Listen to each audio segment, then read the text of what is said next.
I-PAC কাণ্ডে আপনারা জানেন ইতিমধ্যেই জোড়া মামলা দায়ের হয়েছে কলকাতা হাইকোর্টে। গত শুক্রবার যে শুনানি স্থগিত হয়ে গিয়েছিল, আজকে রয়েছে সেই মামলার শুনানি। ইডি এবং তৃণমূল কংগ্রেস দুপক্ষের করা মামলার শুনানি আজ দুপুর 2:30টায় রয়েছে। গত শুক্রবার হই-হট্টগোলের জন্য শুনানি পিছিয়ে দিয়েছিলেন বিচারপতি শুভ্রা ঘোষ। জোড়া মামলার শুনানিতে এজলাসে আজকে থাকতে পারবেন শুধু মামলার সঙ্গে সম্পর্কিত আইনজীবীরা। কলকাতা হাইকোর্টের প্রশাসনিক স্তর থেকে এই নিয়ে বিজ্ঞপ্তি জারি করা হয়েছে। দুটি মামলার ক্ষেত্রেই শুনানি লাইভ স্ট্রিমিং করা হবে হাইকোর্টের তরফে বলা হয়েছে।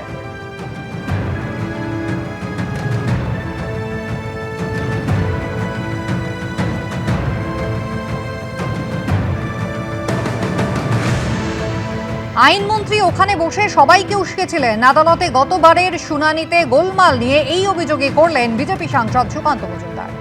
আজ ফের হাইকোর্টে ইডির শুনানি। আগের দিন আমরা দেখেছিলাম শুনানি চলাকালীন কি ঘটেছিল। না, সে তো মহামান্য আদালত সেই রায় দিয়েছে, সেটা নিশ্চয়ই পশ্চিমবঙ্গের আইনমন্ত্রী মানবেন। কারণ গতদিন আমরা দেখেছি আইনমন্ত্রী ওখানে বসে সবাইকে প্রভোগ করছিলেন যে চিৎকার চেঁচামেচি করো। সুকান্ত মজুমদার তিনি বলছেন আইনমন্ত্রী ওখানে বসে সবাইকে উস্কানি দিচ্ছিলেন যাতে হই হট্টগোল করা হয়। এবং আপনাদের মনে থাকবে এই মামলা যখন শুনানি স্থগিত হয়ে গেল, তারপরে ইডি কিন্তু সুপ্রিম কোর্টে জোড়া মামলা দায়ের করেছে। সেখানে যে পিটিশন ইডি দিয়েছে সেখানেও কিন্তু এই কলকাতা হাইকোর্টে করা মামলার উল্লেখ তারা করেছে। সেদিন হই হট্টগোল করা হয় এবং সেই হই হট্টগোল কারা করেছিলেন বলতে গিয়ে ইডি পিটিশনে উল্লেখ করেছে যে তৃণমূল কংগ্রেস পন্থী আইনজীবী তারা এখানে হই হট্টগোল করেছিলেন এবং হোয়াটসঅ্যাপ মেসেজের মাধ্যমে সেখানে আইনজীবীদের জড়ো হতে বলা হয়েছিল। সাধারণ মানুষ তারাও এখানে ঢুকে পড়েছিলেন এবং একটা চরম অশান্তির পরিস্থিতি তৈরি হয়। এবং সেই কারণেই কিন্তু সেদিন বিচারপতি শুভ্রা ঘোষ তিনি এই মামলার শুনানি চালাতে পারেননি। সেদিন মামলা স্থগিত হয়ে যায় 14 তারিখ, অর্থাৎ আজ কিন্তু পরবর্তী শুনানি রয়েছে। অর্থাৎ সেদিনের এই ঘটনার উল্লেখ কিন্তু সুপ্রিম কোর্টেও যে পিটিশন, যে জোড়া মামলা ইডি করেছে সেখানে করা হয়েছে। আর সুকান্ত মজুমদার বিজেপি সাংসদ তথা কেন্দ্রীয় শিক্ষা প্রতিমন্ত্রী তিনি অভিযোগ করছেন যে আইনমন্ত্রী নিজে সেখানে উপস্থিত ছিলেন এবং হই হট্টগোল করার উস্কানি, অশান্তির উস্কানি সেদিন তিনি আদালত চত্বরে ওই এজলাসে বসে দিয়েছিলেন, এমনটাই অভিযোগ তার।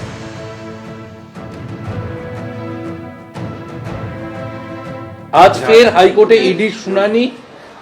আগের দিন আমরা দেখেছিলাম শুনানি চলাকালীন কি ঘটেছিল। না, সে তো মহামান্য আদালত সেই রায় দিয়েছে, সেটা নিশ্চয়ই পশ্চিমবঙ্গের আইনমন্ত্রী মানবেন। কারণ গতদিন আমরা দেখেছি আইনমন্ত্রী ওখানে বসে সবাইকে প্রভোগ করছিলেন যে চিৎকার চেঁচামেচি করো। বৃহস্পতিবার ঘটেছিল সেই ঘটনা। কয়লা পাচারের তদন্তে এসেছিল ইডি এবং তারা যখন আইপ্যাকের কর্ণধার প্রতীক জৈনের বাড়ি এবং অফিসে তল্লাশি চালাতে যান, সেই সময় মমতা বন্দ্যোপাধ্যায় পৌঁছে যান। তার সঙ্গে প্রশাসন এবং পুলিশের উচ্চপদস্থ আধিকারিকরা ছিলেন। মমতা বন্দ্যোপাধ্যায়ের বিরুদ্ধে নথিপত্র চুরির অভিযোগ যেমন ইডি করেছে, পাল্টা মমতা বন্দ্যোপাধ্যায় তিনিও কিন্তু ইডির বিরুদ্ধে তৃণমূল কংগ্রেসের প্রার্থী তালিকা, সমস্ত পরিকল্পনা, এই সমস্ত চুরি করার অভিযোগ করেছিলেন। আর সেই জোড়া মামলা শুনানি আজ দুপুর 2:30টায় রয়েছে কলকাতা হাইকোর্টে।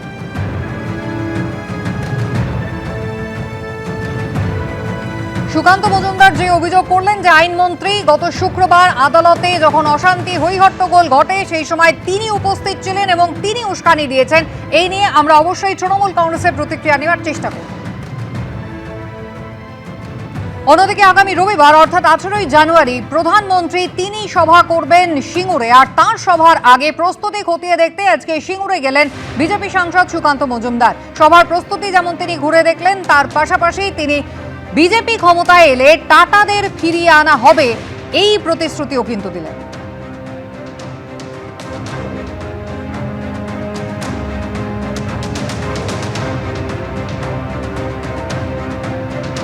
আপনারা দেখতে পাচ্ছেন এই জমি কৃষকরা আমাদেরকে এনওসি দিয়েছে এবং মাননীয় প্রধানমন্ত্রীর সভাতে প্রথম সারিতে দর্শক আসনে সেদিন কৃষকরা থাকবে। এই সিঙ্গুরের কৃষকরা জমি দিতে নারাজ। যারা এর মধ্যে যে ইচ্ছুক অনিচ্ছুক সবাই থাকতে পারে, সাধারণ কৃষক থাকতে পারেন, কোনো অসুবিধা নেই। তবে ভারতীয় জনতা পার্টি সরকার 26-এ গঠন হবে এবং আমি বলছি টাটা সিঙ্গুরে ফিরবে। টাটা ফিরবে সিঙ্গুরে, টাটা সিঙ্গুরে ফিরবে। দেবাংশু ভট্টাচার্য তৃণমূল কংগ্রেসের সোশ্যাল সেল ইনচার্জ, তার সঙ্গে আমরা টেলিফোনে কথা বলেছিলাম। তিনি বলছেন তৃণমূল কংগ্রেসের সঙ্গে টাটার কিন্তু কোনো সরাসরি বিরোধিতা নেই। যে উপায়ে জমি অধিগ্রহণ করা হচ্ছিল তা অবৈধ, সেটাই বারবার বলতে চেয়েছেন তৃণমূল নেত্রী। দেখুন। টাটা তো পশ্চিমবঙ্গে বহুদিন ধরেই ফিরেছে। মমতা বন্দ্যোপাধ্যায় আসার আগে টাটার হোটেল চেনের সংখ্যা কটা ছিল পশ্চিমবঙ্গে, আর আজকে টাটার হোটেল চেনের সংখ্যা কত? 5 গুণের কাছাকাছি বৃদ্ধি পেয়েছে। আজকে টাটাদের যে সিলিকন ভ্যালি রয়েছে সেখানে 20 একরের কাছাকাছি জায়গা নিয়েছে নিজেদের কনসালটেন্সি সার্ভিস চালু করার জন্য। টাটা ভার্সেস তৃণমূল কংগ্রেস কোনোদিনই ছিল না বিষয়টা। আমাদের দাবি ছিল জমি নিয়ে, জমিটা অবৈধভাবে কারা হয়েছিল সেটা ছিল মূল কথা। জমিটা নিয়ে লড়াই ছিল, আর সেই জমিটা অধিগ্রহণ যে বেআইনি ছিল সেটা সুপ্রিম কোর্ট বলে দিয়েছিল 31শে আগস্ট 2016 সালে ঐতিহাসিক রায়। ফলে তৃণমূল কংগ্রেসের আন্দোলন কোথাও ভুল ছিল না। তার মানে এটা নয় তৃণমূল কংগ্রেস টাটার বিরোধী ছিল, তৃণমূল কংগ্রেস সিপিএম এর এই নীতির বিরোধী ছিল। বরং পরবর্তীকালে বাংলায় বন্ধ, হরতাল, চাক্কা জ্যামের রাজনীতি বন্ধ হওয়ার পর এই টাটারই প্রচুর সেক্টর পশ্চিমবঙ্গে বিনিয়োগ 8 থেকে 10 গুণের ওপর বানিয়েছে। সিপিএম এর নীতির বিরোধিতা, তাহলে তৃণমূল কংগ্রেস গত 15 বছরে কি নীতি তৈরি করতে পেরেছে? প্রশ্ন তুলছেন সিপিএম নেতা শতরূপ ঘোষ। শুনছিলাম দেবাংশু ভট্টাচার্য বলছেন যে টাটা নাকি তৃণমূল আমলেও পশ্চিমবাংলাতে অনেক কারখানা করেছেন। তো সেই কারখানাগুলো খুব সম্ভবত দেবাংশুর বাড়ির ছাদে হয়েছে, সেই কারণে দেবাংশুর বাড়ির লোক ছাড়া আর কেউ চোখে পড়েনি। দ্বিতীয় কথা হচ্ছে টাটা নাম তৃণমূল ছিল কি ছিল না সেই সময়ের কথা যাদের মনে আছে তাদের জানা আছে। ধর্ণা মঞ্চ থেকে মমতা বন্দ্যোপাধ্যায় ডাক দিয়েছিলেন যে টাটার সমস্ত প্রোডাক্ট বয়কট করুন, টাটার কোনো প্রোডাক্ট কেউ কিনতে পারবেন না। জমি অধিগ্রহণ করতে হয়, এরকম ভাবে সঠিক পথে শিল্প করতে হয়, সেইটাকে দেখানোর জন্য তো তৃণমূল 15 বছর সময় পেল পশ্চিমবাংলায়। এত বন ধর্মঘট এত কিছু করেও, এত কারখানা লক আউট করেও তো বাম সরকারের সময় হলদিয়া তৈরি হয়েছে, বক্রেশ্বর তৈরি হয়েছে, সল্টলেক সেক্টর 5 তৈরি হয়েছে। তৃণমূল আমলে এত ভালো 15 বছরে একটা হলদিয়া আর একটা বক্রেশ্বর, সল্টলেক সেক্টর 5 এর পরে একটা সেক্টর 6 সেক্টর 7 তৈরি করতে পারলো না কেন? টাটারা চলে যাওয়ার 18 বছর পর আগামী 18 তারিখ প্রধানমন্ত্রী সভা করতে আসছেন সিঙ্গুরে। সেখানকার মানুষজন অপেক্ষায় রয়েছেন শিল্পায়নে প্রধানমন্ত্রী কি বার্তা দেন। আর তার আগে ইতিমধ্যে বঙ্গ রাজনীতি কিন্তু একেবারে উত্তপ্ত হয়ে উঠেছে। অধীর রঞ্জন চৌধুরী এই মুহূর্তে রয়েছেন আমাদের সঙ্গে টেলিফোন লাইনে। অধীরবাবু, সুকান্ত মজুমদার আজকে গিয়েছেন সিঙ্গুরে পরিদর্শন করতে, এলাকা প্রস্তুতি খতিয়ে দেখতে। আর সেখানে গিয়ে তিনি বলছেন ক্ষমতায় এলে টাটাদের তারা ফেরাবেনি। অন্যদিকে দেবাংশু ভট্টাচার্য তিনি বলছেন তৃণমূলের সঙ্গে টাটার কিন্তু কোনো বিরোধিতা নেই, বরং মমতা বন্দ্যোপাধ্যায় ক্ষমতায় আসার পর এ রাজ্যে টাটাদের বিনিয়োগ বেড়েছে কয়েক গুণ। আমি তো একটা কথা বলতে চাই যে ওই সিঙ্গুরকে কেন্দ্র করে মমতা ব্যানার্জি হয়েছিল বাংলার শিল্পকে অস্তাচলে পাঠিয়ে দিয়ে, বাংলার শিল্পকে কবরস্থানে পাঠিয়ে দিয়ে, শ্মশানে পাঠিয়ে দিয়ে বাংলার মুখ্যমন্ত্রী মমতা ব্যানার্জি হয়েছিলেন। সেদিনও কিন্তু সিঙ্গুরের জমি ফেরতের জন্য মমতা ব্যানার্জি কিন্তু কোর্টে কোনো আন্দোলন করেননি বা আইনি কোনো আন্দোলন করেননি, তিনি কিন্তু রাজনীতিটা করেছিলেন। মানুষ তখনও ভরসা পেয়েছিল যে দিদি ক্ষমতায় এলে সিঙ্গুরে কিছু হবে।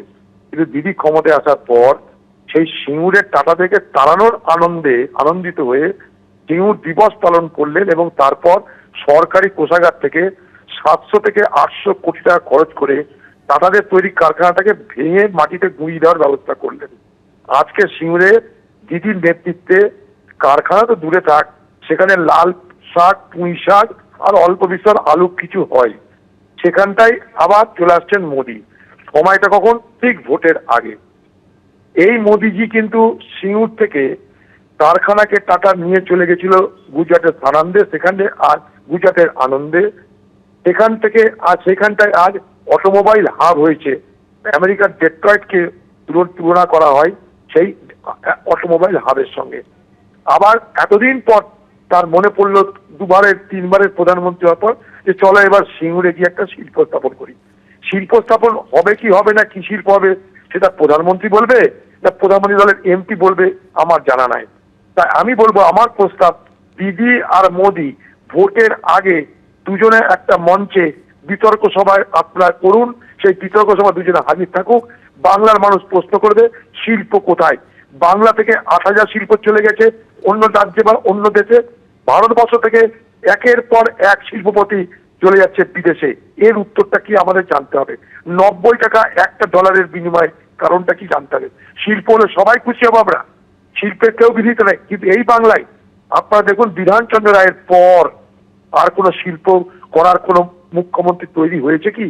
সেই বিধানচন্দ্র রায়কে দিয়ে এখনো ভাঙায় সেই দুর্গাপুর, সেই কল্যাণী, সেই হলদিয়া, সেই সল্টলেক। তাই মুখে মুখে বাংলার মানুষ শিল্প হবে, উন্নতি হবে শুনতে শুনতে আজ বাংলার মানুষ ক্লান্ত পরিশ্রান্ত। ভোট এলেই উন্নয়নের বাঁশি বাজবে, ভোট শেষ হলেই দিদি চলে যাবে কালীঘাট আর মোদি চলে যাবে দিল্লি। বাংলার মানুষ যে তিমিরে ছিল সে তিমিরেই থাকবে। ধন্যবাদ। সিঙ্গুরে প্রধানমন্ত্রী রবিবারের সভার আগে প্রস্তুতি খতিয়ে দেখতে গিয়ে আজ বিজেপি সাংসদ সুকান্ত মজুমদার আরো বলেছেন, তিনি বলেছেন মানুষ এখানে একটাই কথা বলছেন, ভাতা নয় টাটা চাই। মানুষ কিন্তু একটা কথাই বলছে, ভাতা নয় টাটা চাই। টাটা মানে শিল্প, ভাতা নয় টাটা চাই, শিল্প চাই। শিল্প আসবে, নরেন্দ্র মোদীর হাত ধরে আসবে। নরেন্দ্র মোদীর সরকার পশ্চিমবঙ্গে যেদিন গঠন হবে সেদিনই আমরা আমাদের শিল্পের ব্যাপারে আমরা আমাদের প্ল্যানিং বলবো আপনাদেরকে, এবং শিল্প হবে। এবং আমি নিজে দায়িত্ব নিচ্ছি টাটার কর্মকর্তাদের সাথে কথা বলার জন্য। আমি প্রয়োজনে নিজে যাব, আমাদের রাষ্ট্রীয় নেতৃত্বের সহযোগিতায় আমরা টাটাকে এখানে ফেরত আনবো। সিঙ্গুর টাটাবিহীন হয়েছিল, আবার টাটা যুক্ত হবে। কথা যত কম বলেন ততই ভালো।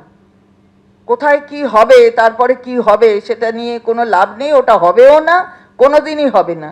যে লড়াইটা মাননীয় মুখ্যমন্ত্রী করেছিলেন সেদিন দাঁড়িয়ে, সেই লড়াইটা স্বীকৃতি পেয়েছিল মাননীয় সর্বোচ্চ ন্যায়ালয় থেকে, অনারেবল সুপ্রিম কোর্ট থেকে। অ্যাকুইজিশন, অধিগ্রহণ, ফার্মারের জমি, কৃষি জমি অন্যায়ভাবে অধিগ্রহণ করা হয়েছে, তার বিরুদ্ধে মমতা বন্দ্যোপাধ্যায় লড়েছিলেন।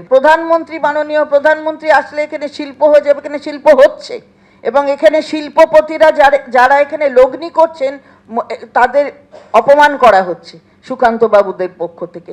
এবিপি আনন্দ, এগিয়ে থাকে, এগিয়ে রাখে।